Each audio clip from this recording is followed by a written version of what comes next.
సాగుతోందని విమర్శించారు తెలంగాణ సీఎల్పీ నేత భట్టి విక్రమార్క. నియంతల పాలనలో ఇలాంటి చర్యలు ఉంటాయని ఆరోపించారు. పార్టీ ఎమ్మెల్యేలను చేర్చుకోవడాన్ని చూస్తూ ఊరుకోమని ఆయన హెచ్చరించారు. ఎమ్మెల్యేలు పార్టీ ఫిరాయింపులకు పార్టీ నాయకత్వం లోపానికి సంబంధం లేదన్నారు. మా పార్టీ ఎమ్మెల్యేలపై నమ్మకం ఉందన్నారు. సబితా ఇంద్రారెడ్డి పార్టీ మారతారని అనుకోవడం లేదంటున్న భట్టితో మా ప్రతినిధి చారి ఫేస్ టు ఫేస్. కాంగ్రెస్ పార్టీలో ఇక మిగిలేది ఎంతమంది? పార్లమెంట్ ఎన్నికలకు ముందు జరుగుతున్నటువంటి పరిణామాలు, అలాగే పార్లమెంట్ ఎన్నికల్లో కాంగ్రెస్ పార్టీ ఎలాంటి వ్యూహాన్ని అనుసరించబోతుంది, ఇలాంటి విషయాలన్నింటి మీద మాట్లాడడానికి సీఎల్పీ నేత భట్టి విక్రమార్క మనతో ఉన్నారు. భట్టి విక్రమార్క గారు, మీ టీంలో నుంచి రోజుకొకరు జారిపోతూ ఉన్నారు, ఏంటి పరిస్థితి? పరిస్థితులన్నీ మీరు చూస్తూనే ఉన్నారు. ఈ రాష్ట్ర ముఖ్యమంత్రికి రాష్ట్రంలో ప్రతిపక్షం ఉండకూడదు, తను ఒక్కడే రాష్ట్రాన్ని ఏలాలి, ప్రజాస్వామ్యం అనేది ఉండకూడదు, బతకూడదు అనేటువంటి ఒక ఆలోచన కలిగినటువంటి ముఖ్యమంత్రి ఈ రాష్ట్రాన్ని పరిపాలన చేస్తూ ఉన్నాడు. అందులో భాగంగానే ఇటువంటి పోచింగ్ అంటే రకరకాలైనటువంటి ఒత్తిళ్ళు, ప్రలోభాలకు గురి చేసి శాసనసభ్యుల మీద ఈ రకమైనటువంటి కార్యకలాపాలు చేస్తూ ఉన్నాను. నేను మొన్న కూడా చెప్పాను, నేను చాలా స్పష్టంగా, ఇది ఏ ఒక్క కాంగ్రెస్ పార్టీకి సంబంధించిన సమస్య కాదు, ఇది ప్రజాస్వామ్యానికి సంబంధించిన సమస్య. అంటే ఈ రాజ్యాంగంలో ఒక రాజకీయ పార్టీల తరఫు నుంచి గెలిచినటువంటి వాళ్ళు ఇంకొక రాజకీయ పార్టీలోకి చేరాలన్నా చేర్చుకోవాలన్నా అది నిబంధనలకు విరుద్ధం, రాజ్యాంగ 10th షెడ్యూల్లో పెట్టినటువంటి యాంటీ డిఫెక్షన్ బిల్లుకు కూడా విరుద్ధం.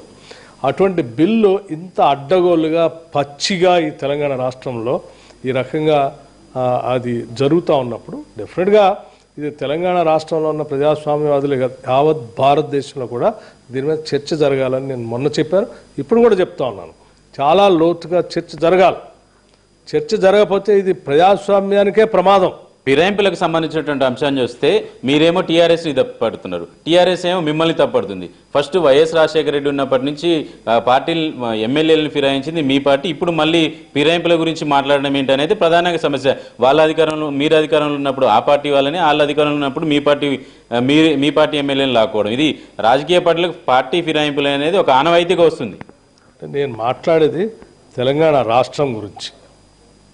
ఈ రాష్ట్రం ఏర్పడి ఈ మధ్యనే, ఈ రాష్ట్రం ఏర్పడిన తర్వాత రాష్ట్రంలో జరుగుతున్నటువంటి కార్యకలాపాలు దీని గురించి మనం లోతుగా మాట్లాడుతున్నాం. దీనికి సంబంధించి ఈ చట్టం గురించి, దీని అమలు గురించి, దీని పచ్చిగా విశృంఖలంగా జుగుప్సగలిగేటట్టుగా ప్రవర్తిస్తున్న ఈ ముఖ్యమంత్రి చర్యలను నేను తీవ్రంగా ఖండిస్తూ ఉన్నాను.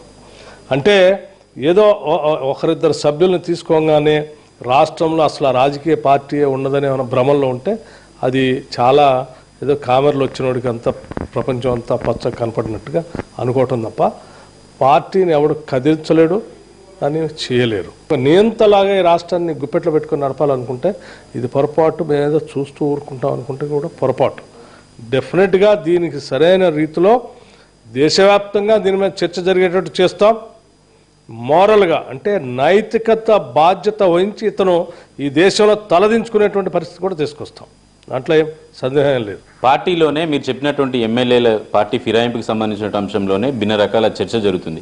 మీరేమో అధికార పార్టీ ఒత్తిడి అని చెప్తున్నారు. మీ పార్టీలో ఉన్నటువంటి సీనియర్ ఎమ్మెల్యే, సీనియర్ నాయకుడు రాజగోపాల్ రెడ్డి పార్టీ నాయకత్వ ప్రక్షాళన ఎట్టి పరిస్థితుల్లో జరగాల్సిందే, ఇప్పటికి కూడా నేను అదే స్టాండ్ మీద ఉన్నా అని చెప్తున్నారు. చాలా పొరపాటు. శాసనసభ్యులు పార్టీ మారటానికి పార్టీ నాయకత్వానికి సంబంధం లేదు. ఒకవేళ ఎవరైనా పార్టీ నాయకత్వానికి దీనికి సంబంధం ఉంది అని ఎవరైనా భావిస్తే అది వారి వ్యక్తిగత అభిప్రాయం, అది వారి భ్రమలు, అది కరెక్ట్ కాదు. పార్టీ అధిష్టానానికి బాగా తెలుసు ఎవరిని ఎప్పుడు ఏ పదవిలో కూర్చోబెట్టాలో, ఎవరికి ఏ బాధ్యతలో చెప్పాలని అది పార్టీ చూసుకుంటుంది. అట్లా ఎవరైనా భ్రమిస్తే అది భ్రమల్లో ఉండటం మంచిది కాదని చెప్తాను. సబితా ఇంద్రారెడ్డి లాంటి కరుడుగట్టిన కాంగ్రెస్ కుటుంబం నుంచి కూడా పార్టీ విడిపోవాల్సినటువంటి పరిస్థితి ఎందుకు వస్తుందంటారు? సబితా ఇంద్రారెడ్డి మీద ప్రభుత్వాలు ఒత్తిడి చేసినా, ఇంకా ఎవరైనా ఒత్తిడి చేసినా ఈజీగా లొంగిపోయే పరిస్థితి ఉందంటారు?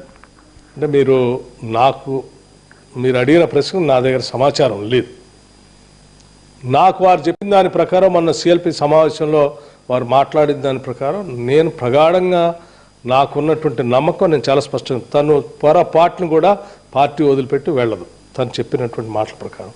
నాకు అంత నమ్మకం ఉంది సబితా ఇంద్రారెడ్డి గారి దగ్గర. కేటీఆర్, కవిత, అసద్ వీళ్ళ ముగ్గురితో కూడా సబితా ఇంద్రారెడ్డి భేటీ అయ్యారు. త్వరలోనే పార్టీ కూడా మారబోతున్నారు అనేది ఇప్పటికీ మీకు కూడా సమాచారం ఉంటుంది. నేను అదే చెప్తాను, నాకు ఇంతవరకు అటువంటి సమాచారం లేదు. భేటీ అయినటువంటి సమాచారం లేదు. అట్లాగని మీరు అడిగినట్టుగా వారు మారతారంటే కూడా నేను నమ్మను. నాతో చాలా స్పష్టంగా బలంగా కూడా చెప్పారు, ఈ పార్టీలోనే ఉంటాం, ఈ పార్టీలోనే పోతాం. సహచర శాసనసభ్యుల్ని అట్లాగే మా పార్టీ నాయకుల్ని నమ్మటం అనేది సిఎల్పి నాయకుడిగా నాకున్నటువంటి ప్రాథమిక కర్తవ్యం, బాధ్యత. ఆ శాసనసభ్యులపైన నాకు ఆ నమ్మకం, అభిమానం కూడా ఉన్నాయి. భట్టి గారు, ఆఖరిగా చెప్పండి, యుద్ధంలో సైనికుడికి తన వెనకాల ఉన్నటువంటి సైన్యాన్ని కూడా కాపాడుకుంటూ ముందుకెళ్ళాలి. సైన్యాన్ని కాపాడుకుంటే అది యుద్ధ నీతి. ఇప్పుడు సైన్యం అంటే టీం లీడర్గా, సిఎల్పి నాయకుడిగా మీతో ఉన్నటువంటి ఎమ్మెల్యేలు అందరినీ కూడా కాపాడుకోవాల్సినటువంటి బాధ్యత. కానీ ఒక్కొక్కరు బయటికి పోవటాన్ని కొంత మీకు ఇబ్బందికరమైనటువంటి పరిస్థితే కదా.